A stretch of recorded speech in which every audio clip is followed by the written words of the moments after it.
understanding ang pinagagalingan ko. And yung pagganap naman ng isang tao from the LGBT community, for me, hindi siya naging mahirap kasi tinignan ko lang siya as a concept of love. Yun nga, babalik ako doon. And nakikita ko na siya, si Drew, na person na mahal ko. So for me, naging ganun lang siya kasimple, kaya rin hindi ako nahirapan gampanan kasi yung concept naman ng love ay malinaw sa akin. And regardless kung, yun nga, anong kasarian, hindi nagmamatter yun sa akin. So, yun. Yun, ever since rin naman I've been doing roles like this, it all feels the same. It's all like, it's love. Yun nga, sinabi rin ni Teban, love is love. Like, it doesn't, being in a BL doesn't make it feel like you're being in a BL. It's different stories, different backgrounds, pero yung pagiging BL niya, I think, is just, from an actor's point of view, is just as same as na parang, oh, yung character mo ngayon, ang mahilig siya sa adobo, hindi med sa adobo. So it's just, parehas lang. Yun, did that answer your question? Beyond that, kasi may mga illusion or fantasy na ginagawa yung mga audience na pinag-ship yung dalawang acts. And this time, hindi siya magagawa. So I'd like to ask, hindi ko lang sino pwede sumagot. Are you conscious when doing this? May extra effort ba? Or is it a challenge? Or may iba pa kayong ginawa? Or I don't know, or how you, what you want to share? Siya may gumawa ng casting talaga. And that was actually one of the things that we took into consideration. Ang pinaka malaking bagay kasi sa amin is casting good actors. So for us, the story behind the series doesn't really matter because what we need, what we need are actors who can put into life the characters that we have. My Eyes on You. So hindi naman actually the TikTok series naman, hindi naman siya normal showbiz route na love team, hindi naman siya parang network gig or whatever. We want an entertainment that's believable. We also want characters and actors that are committed to the characters. So yun yung yung consideration namin. So, both straight men and they are committed. And pag panonoorin mo sila, talagang magugulat ka na, parang, wow, like, si Mikoy nga, parang, may mga nagme-message sa akin, si Mikoy, sabi sa akin, wala pa talagang chance. Yung pwede bang tutuhanin na lang? Kasi masyadong convincing. Di ba yung parang ganon? Si Esteban also, I think, hindi rin naman siya nagtatago with, I think, his relationship. So, yung, alam mo yung gano'n, yung parang hindi namin siya kinonsider. Gusto namin magagaling na artista, and we had them with Esteban and Mikoy. It's also not din direct, parang dun sa casting din, parang we wanted to be honest dun sa story more than anything else. Hence kaya parang na-cast din talaga sila Teban at saka sila Mikoy. Kasi they're really fitting for the role. And then nung nagawa na namin siya on the series itself, parang nakita, oh, magical siya. Na parang tutuwa talaga kami every time. Kapag nag-shoot kami nila, direct Ram, DOP kasi Lloyd, every time, oh, convincing, ang galing, ang ganda. Perfect. Parang gano'n na lang din yung aming reaction towards our actors. Ayun. Anything else, guys? Actually, napaisip ako sa nung ginagawa namin. Question mo siya. Parang lakas. Oo, you know, love is love. In all shapes and forms. Yeah. And kami, parang, hindi naman kami yung nagcast sa sarili namin, so we can't answer that question. Yun. Next. Next question, CJ. Hello guys, good afternoon. Di ba ngayon parang nagbabago yung mga preference ng mga audience natin? And ngayon nauuso yung mga vertical series. So, can you share your thoughts about it? And gagawa pa rin ba kayo ng mga series na mga traditional? Yes, there. Well, again, fortunately, kami yung pioneer talaga sa buong mundo ng vertical series. We started it nung wala pang gumagawa ng vertical series. It was a crazy idea and I was so happy. Pure Gold is so open with ideas na innovative. I think walang ibang, habang yung mga parang, ano ginagawa nyo? Ba't ganyan? Ba't kayo gagawa ng series for TikTok? Nandiyan si Pure Gold to support such an idea. And now it's a multi-billion-dollar industry in the world.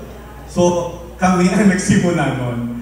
Kaya natatawa ko minsan when people claim na, like last year, may ilaro yung na. It was actually, we've been doing it and everybody knows that we've been doing it for a long, long time already. People's preferences change, formats change, aspect ratios change, depending on the times also. And syempre, diba, it's always driven by the gadgets that we use. Kung dati television yan, naging Katamax, naging kung ano man yan, ngayon, it's really our mobile phones. And medyo matagal pa bago magbago yan. So, I have a feeling that vertical series are here to stay and mas maganda ng innovation ang gawin natin. With us, sa Pure Gold channel, sinisigurado ko na mapapanood nyo ay totoong series. Hindi puro clickbaits at hindi puro plot twists. Wala masyadong thirst trap. Ilan lang yung thirst trap namin kay Stefan dito.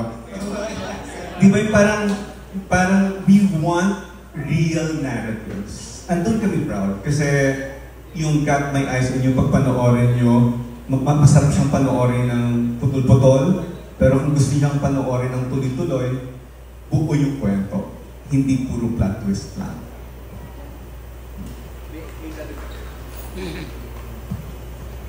Direct na. Ayun, vertical series, yes, it's on the go. Because parang kasi when we were actually looking din sa vertical series, parang syempre, meron din yung mga emergence din ng mga Chinese drama na vertical, na full of plot twists, full of parang bigla na lang may anak pala siya ng may-ari ng kumpanya, ganyan-ganyan. Like super grand yung mga plot. Pero this time, dito sa series namin, so, pinag-uusapan natin yun doon, nung shoot. Parang, ano ba to? Parang magiging grand, ano ba to, na parang full of plot twist, ganyan. But then, dito, parang sa series na to, parang mas gusto namin maging honest talaga doon sa route, sa story nila Mikoy, ni Drew at ni Sean. More than the parang plot twist effect na parang, ba't gano'n? So we wanted really to be honest really to the story. Kasi, yun naman we wanted to reflect din yung kung ano yung mga story ng mga Filipino audience, and I think yun yung naging golden in making the story come to life. Yeah. Naalala ko ay isa sa mga unang tanong namin kay Direk noon when we were doing the look test and sa first day ng shoot na parang, Direk, katulad ba ito ng mga nakikita natin na the billionaire's son is secretly the blah blah CEO, gano'n na iba, ganun acting at pagagawin natin. Kasi parang yung mga ganun, kung nakikita natin, parang usually panghapon di ba? Na talagang it has to be like peak lahat ng ginagawa, lahat ng acting nila, peak lahat. But yun nga, they made a point na hindi, format lang yun, ang gagawin natin dito sa I Got My Eyes on You. Format lang yung sinunod in terms of vertical. Pero storytelling-wise and narrative, it's still very, streaming, it's really, ano pa rin siya, yun nga, sabi nila, Direct Chris and Direct Diesel na faithful pa rin sa narrative and sa storytelling na gusto nyo. Questions? Guys? Hello po, congratulations sa Got My Eyes on You. Thank you. Yung first question ko kay Direk at saka kay Sir Cruz, kasi paano yung naging treatment nyo dito? Kasi alam naman natin na yung mga viral videos na vertical is ang OA pero hello, pinapanood ko ba? Yeah, oo. So, paano yung as director, as writer, paano yung naging adjustment nyo sa mangyayari sa kanya per episode? Kasi iba yung treatment na compared dun sa regular na mga series na napapanood natin. Yeah. At then, when it comes to writing, me with Sir Joni, parang when it was written, parang it was meant to be parang bitin. Na parang, kasi di ba, parang when you watch dun sa mga Chinese drama, parang yung plot twist yung inaabangan. Pero this one, ang parang we wanted na treatment is yung story yung abangan mismo. So every matatapos yung episode, parang bitin siya kasi we wanted the audience to feel na, meron pa bukas, papanoorin ko pa ito bukas, ganyan. Kaya when we were actually, nung pinapanood ko siya yung latag ng edit and all of that, parang sabi ko, nakabitin, next episode.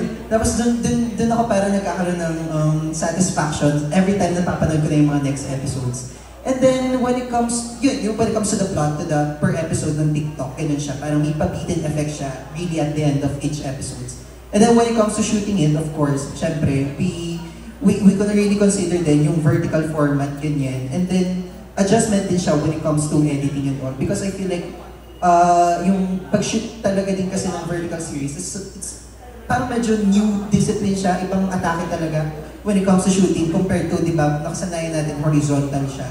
So, adjustment siya when it comes to shooting, adjustment din siya when it comes to editing.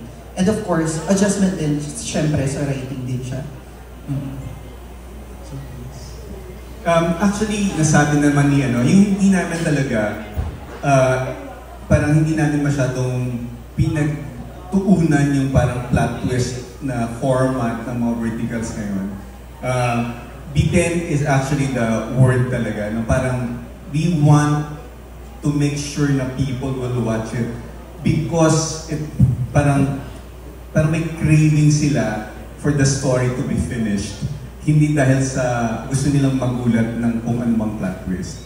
So, yun yung I think yun yung difference namin talaga. This is really following the more, kumbaga, reliable form of narrative, hindi yung experimentation at mas pa-effect talaga na verticals.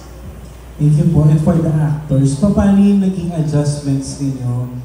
And paano yung naging atake nyo dito since iba talaga yung, well doon sa mga napapanood ko, iba yun syempre yung